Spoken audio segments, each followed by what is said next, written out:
I couldn't get across. I jumped on your papa cause I thought it was a horse. Now rode him over, give him a Coca-Cola, lemon soda, sauce of ice cream, take soap and water for to keep it clean. That's great stuff. The CD is, here it is. It's ready? Here. It's called Down in the Basement. Can you read that? Down in the Basement. It's a collection of old 45s. I'm sorry, did I say 45s, Carol? That's because I'm young. Yeah. That's because I'm very young. You heard that. That weren't no 45. That was some 78 action in your brains. That was 78 RPMs per minute. That's pretty fast, Carol.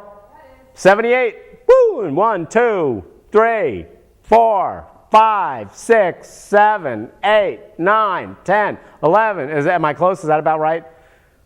Oh, that's kind of dizzy. 78 RPMs. It's a collection of Joe Broussard's treasure trove of vintage 78s, 1926 to 1937. You know what, Carol? I said that. It comes from a Raleigh label called Old Hat Records. Old Hat Records. We're Old Hat. That's great. That's a great name for a label. All right. Hi, welcome to Monkey Time. This last weekend was Gay Pride. Woo-hoo! Gay Pride! Woo! I left my wig at home, Carol. My pretty wig. My pretty wig. I left it at home. But I got a great Gay Pride story. Okay. Can you put up the one about Durham bars? And I have some Gay Pride footage, so it is just pride. Carol and her girlfriend Jen. Carol's the director of the show, and her girlfriend Jen went to Gay Pride in Durham on Saturday afternoon. I went to Durham and danced with lesbians on Saturday night. We made sure we had the whole day covered. I took the afternoon Between shift. the two of us, yeah. We got you covered. I got to tell you the lesbian story. Oh, can you put up the caption that says gay bars are better and the music's better in Durham? Because it really is. I was thinking, where am I going to go for Gay Pride? And Raleigh's going to be crowded. Legends going to be expensive as usual and crowded. And, I figured, I know Legends. And you know what? I was going to say no offense, Carol, but I do hope they take offense. The music at Legends generally sucks. I'm so sorry. DJs have been there for 85 years. They're not doing cutting-edge stuff. They're just pandering to the crowd, playing the same old crap. I've danced there. Carol, I could get drunk enough to dance at Legends. I have pulled my shirt off and danced at the Legends. I've done it too. I've ground against the ladies, and I'm gay. That's how much I want to dance, okay, at Legends. But I got to tell you, the music at Legends is, when you compare it to what's happening at Motorco or the Pinhook, right, in Durham, oh my God, those DJs take chances. Those DJs play deep, deep music. Those DJs don't just play the hits that get people drinking. Those DJs play music for music's sake, not music for alcohol's sake. All right, Carol, I don't want to start, but here's my story. You ready? All right, tell me. I'm out on the bar. I don't know if you guys have ever been to the bar. It's been many things. It's been, let's see, All About Eve. All About Eve. It's also been... That's a good name for a lesbian bar. Yeah, that was back like 20 years ago. It was All About Eve. Oh, Carol, you're showing your age. Something in between, and then it was What are we doing going out dancing? We're like in our 60s and 70s. Let me tell you little lesbians, how many names this bar has had. And so then it was Visions. And I think Visions, that's a terrible name for a lesbian bar. Yeah, and now I'm glad that failed. And we all just always called it the bar anyway, so now they just call it everybody, because it's the one lesbian bar in the triangle. Bar, right. Oh, God, that's terrible. Most of the gay bars in the triangle suck. So, except for the Pinhook in Durham, I don't know. I'm just kidding. The Flex can be fun. Legends can be fun if you got the right spirit. But, there's no real deep, interesting gay and lesbian bars around. I like just to go to the Borough now. That's the about Borough. as gay The Borough's probably sick of the gays at this point. Oh, the gays. How did we become a gay bar? And then the one next door. No, I'm just kidding. 15 what? Next door to the Borough. They had 15. Yeah, that's a very gay male, kind of, let's hang out on the couches. They marched in the parade, 15 oh, really? with 15? their banner. Oh, yeah. Well, I've had fun at 15. 15's good. New bars are always good. But anyway, there's one lesbian bar in the triangle, The Bar. The Bar. I had a blast. So I'm dancing, I'm drunk and dancing on the dance floor at The Bar, the lesbian bar in Durham. And it's huge, Carol. You never told me how big it was. I don't think it's that big. What? You walk in. Well, compared to like Legends or something. There's that big room, and then you get the dance floor, and then you go out the back past the bathrooms, which, by the way, were unisex that night. Oh, yeah. And there wasn't anybody that was going to complain about that at the lesbian bar. I wasn't going to say, excuse me, this says men on it. What are you doing and here? I have been waiting for a little too long for you to know. That wasn't going to happen, monkeys. That wasn't going to happen. But then there's that whole back area where there's sand and another DJ. And sometimes there's a volleyball net set up. And they had those little, where you throw the cornhole. Yeah, the cornhole game. Picnic and a gay bar and a tiki that has bar. a cornhole game. Yes, that's funny. Yeah. So tiki bar and the deck, and then all those tiki little bar and the deck, whatever those and then little that side sandy area. Yeah. side things where you can sit with just a little group of your friends separate. It's a great little bar, the bar. Yeah. Lesbian bar. And you know what, Carol? The lesbian bar had a broader cross section of female humanity than any gay bar in the Triangle I've been to has of male humanity. It was just a more open, accepting, diverse space. Racially diverse, all kinds of diverse. And trans, too, sometimes. And trans, yeah, it was very trans-friendly. It was very trans-friendly from what I could tell there, because it really is. You've got a lot of very male-identified lesbians. You've got female-identified lesbians. You've got people who are kind of like, what? I got to identify as pick one or the other? I'm sorry? Is there a card that I need to sign? Check a box somewhere? Unaffiliated, unaffiliated. Yeah, that's right. So the point, I'm sorry, my mouth's getting ahead of my hand, up my butt. So the point is that the lesbian bar in the Triangle is much more interesting and diverse than any of the gay bars were. Long story short, I'm drunk and dancing with a couple lesbians out on the floor. Because when I get drunk, Carol, I just want to dance. I don't care who's looking. I don't care. I'm like, thumpa, thumpa, thumpa, thumpa. Oh my goodness, this is my church. Thumpa, thumpa, thumpa. Praise the Lord. Thumpa, thumpa, thumpa. It's new, it's deep, it's real, it's pagan, it's delicious. Dancing. If you haven't danced around your living room, if you live by yourself or your roommate's gone and you have a chance to dance by yourself and it's been over 3 months, forget about getting laid. If it's been over 3 months since you've, or 6 months, let's be kind. Because I've had droughts. I've had long droughts of dancing. I'm talking about dancing. I've had long droughts in between bouts of dancing. And I'll tell you, if it's been more than 6 months since you've danced around your living room in your underwear, bouncing to your favorite tunes. I busted it out last weekend by myself. Did you? Carol says she busted it. Where is she? Put that on the microphone. Oh, okay. Carol says she busted it out by herself last weekend. I'm telling you, man, you need to dance. So anyway, I'm dancing. I'm doing my thing. I don't care. I'm out in public. That makes it better. Boo, boo, boo, boo. Some lesbians are there. There's black lesbians there. Some white lesbians there. I'm gray. So I'm like, all right, we're all the colors of the rainbow, black, white, and gray. And, we're like, woo, woo, woo. We're all dancing. And the white lesbian turns to me and goes, this is my first pride, she says. This is my first pride. And she's so smiling and happy and dancing. This is my first pride. And I said, oh, congratulations. Yeah, I'm just up from the coast. This is my first time here. Oh, it's great. I said, how was it? And we're all screaming at each other's head. Boom, boom, boom, boom, boom. How was it? And she's like, oh, that's my first pride. How was it? you know how we do in the bars, monkeys? You know how the bars are. So anyway, I said, how was it? And she's like, my favorite part, she says, boom, boom, boom. My favorite part was the religious protesters. And she starts cracking up laughing, right? I just wanted to hug them, she says, smiling ear to ear, dancing in the lesbian bar with a gay guy who kind of does drag sometimes. And she's like, oh, I just wanted to hug those religious protesters, just feeling the joy of pride. It was the best pride moment ever in the Triangle that weekend, period. I know it. There was so few protesters.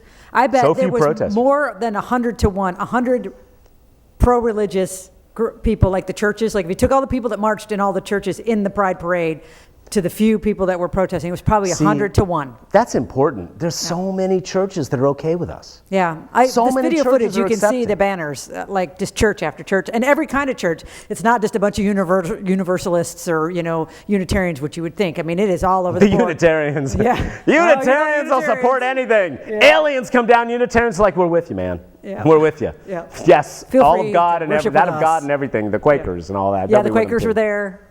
Huh. So there were a lot of, Carol, there's so many churches marching in the Gay Pride Parade. Mm-hmm. Tons. So many. Sometimes it kind of annoys the far left wing of the Gay Pride Parade. They're like, what? All these churches? I didn't sign up for this. Well, I didn't sign up for this. Why you want to get married? Marriage is terrible. You know those people. The atheists were there too, and the flying spaghetti monster. The flying spaghetti monster was in the Gay Pride Parade? Jesus on a Segway. Jesus on a Segway. Yeah. All right, we got to see the footage. Okay. All right, Carol's going to show us the footage that she shot. And I wanted to tell you, walking down the street, beautiful sunny day, and normally people are a little more standoffish, but everybody's smiling at each other, and there was a girl coming up from way out. We were parked far, far away because so many people were there. The car's way far away. And she just looks at me right in the eye, smiles really big, and goes, "Happy Pride." And I was like, oh, that was so sweet. Aw, happy Pride. So here's Carol's 3.5 minutes of footage of the Gay Pride Parade in Durham.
Da-da-da-da-da-da-da. Oh, that was great, Carol. Thank you. Everybody put their hands together for Carol. Woo! Clap, clap, clap. I don't have arms. I have like wiggly arms. But that's just clapping. This is clapping. Carol, thank you. That was great. I had to work that day, but I'm so glad that I got to see that. Thank you. Oh, did you see El Centro Hispano there? They were awesome. That was awesome. Right? That the Latino community and the Triangle's coming together for gay pride, gay rights, or at least some of them. That's great. That's really great. Okay, Carol, we got to get serious. Yeah. All right. Can we put up number, do you want to talk about, okay, Carol, I'll leave it up to you. Ebola, the voter law case, which is a big victory. That's positive news, Carol. Yeah. We can do positive news. The Bluegrass Festival and downtown in general, or all the cool symphony stuff coming up.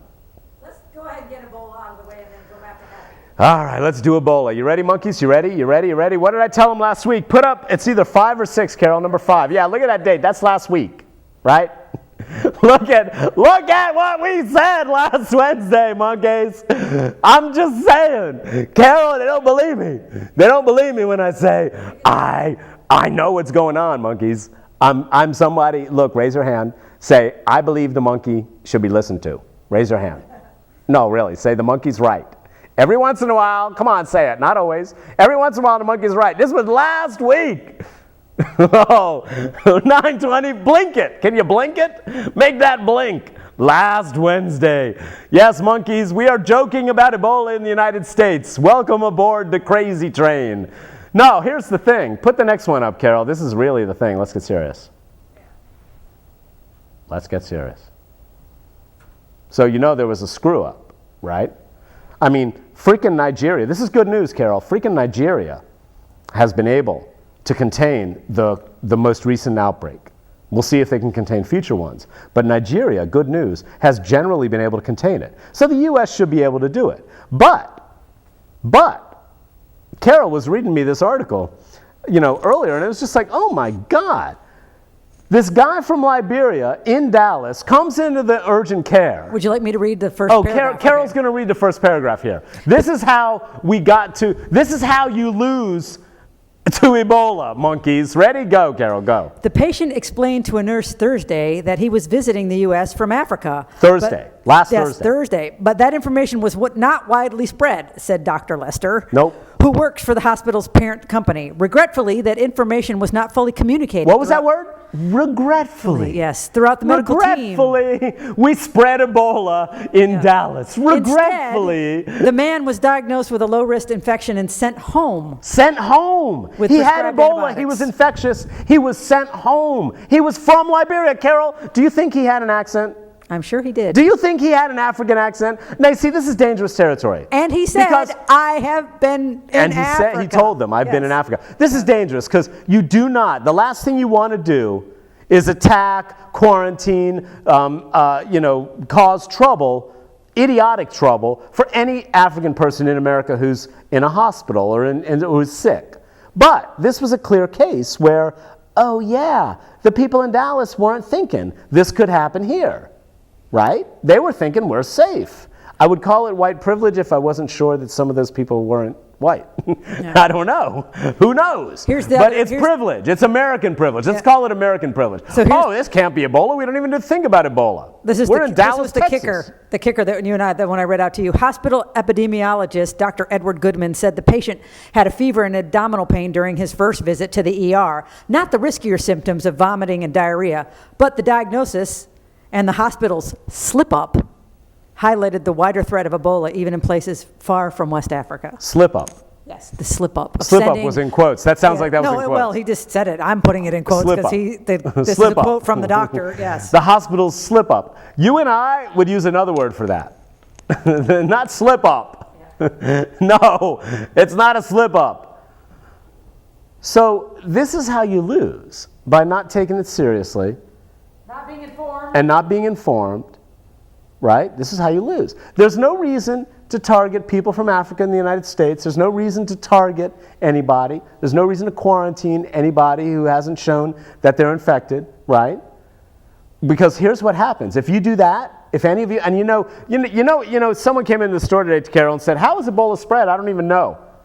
How is the worst, and you know what I told him? I said, the worst things about Ebola? They're spread by one thing, the news media. The panic, the fear, the idiocy. Let's talk about talk radio, what they're saying right now about African people in the United States right now. What do you think they're saying? The worst symptoms of Ebola, the most harm Ebola can do to the United States currently is being spread by the media. So don't freak out. don't be stupid, like the healthcare workers. Guys from Liberia, sick. And then, Carol, they sent him home, then he got more sick, and they had to take him back to the hospital in an ambulance. That's why the ambulance was, in fact, had to be decommissioned, right? And, they can probably figure out whether he sweat or bled or anything on it. Anyway, there's no reason to get really scared. There's just no reason for it. We can do it. Nigeria did it. They contained the most recent outbreak. We'll see if they can contain others. There's no reason to freak out. And there's certainly no reason to go targeting people from Africa in the United States. They're thinking that, Carol. They're saying it already on the right-wing blogs and the far lunatic fringe, right? They're saying it. All we got to do is keep our heads, be kind, be smart, and we'll win against Ebola. At least in this country. We've got the infrastructure to deal with it. All right. So, I told him last week Ebola was in the United States. We've now got the second confirmed case. What's my next prediction, Carol? Exponential growth, right? Exponential growth.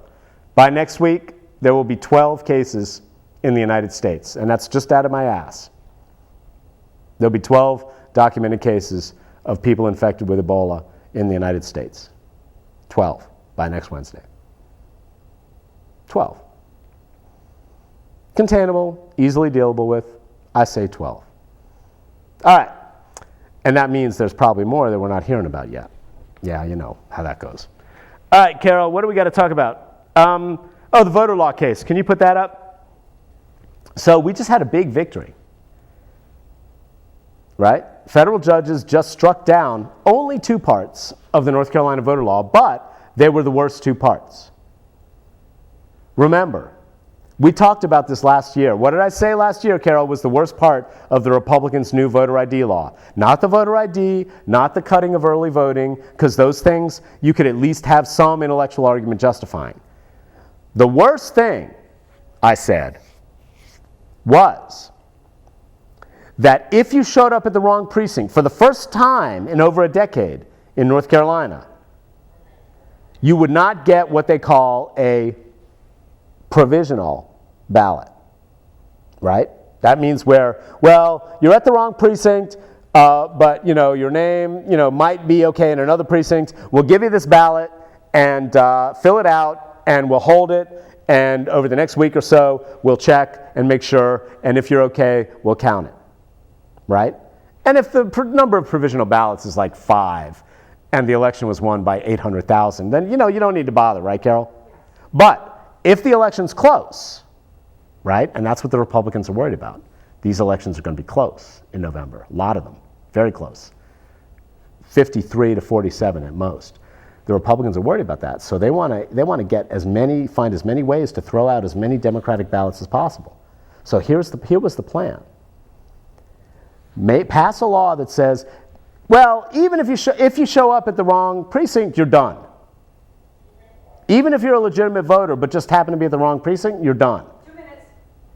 And then, Carol, what do next? They send letters to voters in Democratic precincts telling them to go to the wrong precinct. We've seen it. We've seen it with Americans for Prosperity. Oh, what? We sent misinformation? Oh, no. Don't tell me. We sent misinformation to the voters of North Carolina? What were we thinking? We're so sorry. It was an honest mistake. Bull crap. Oh, it would be so easy to mislead voters to go to the wrong precinct. You just send a bunch of letters to Democratic precincts, right? Especially if they're poor, where people are going to have lesser educations. And you just send them these official-looking letters. Go to this precinct. And then, bam, they can't even get provisional ballots at those precincts when they show up at the wrong precinct. It will be so easy. So the federal judges just turned that down. No. And that famous quote, 1 minute, that famous quote from the judge that's made all the rounds, the judge who asked the state's lawyers, why does the state of North Carolina not want its citizens to vote? Huh? That sharp question from one of the judges who ruled in favor of the citizens of North Carolina on this point was directly related to the question of not accepting provisional ballots from people who show up at the wrong precinct. Early voting, Democrats hate when I say this, but early voting, I can argue, you can see that. Most states don't even do it. I think that's true. Most states don't do it as much as we did. But we've been behind the curve for so long that it was worth it. Coming up on 10 seconds. 10 seconds? All right. Point is, we had a huge victory. Huge victory today. You should take a drink. Celebrate. Let's hope it goes to the Supreme Court and stays that way.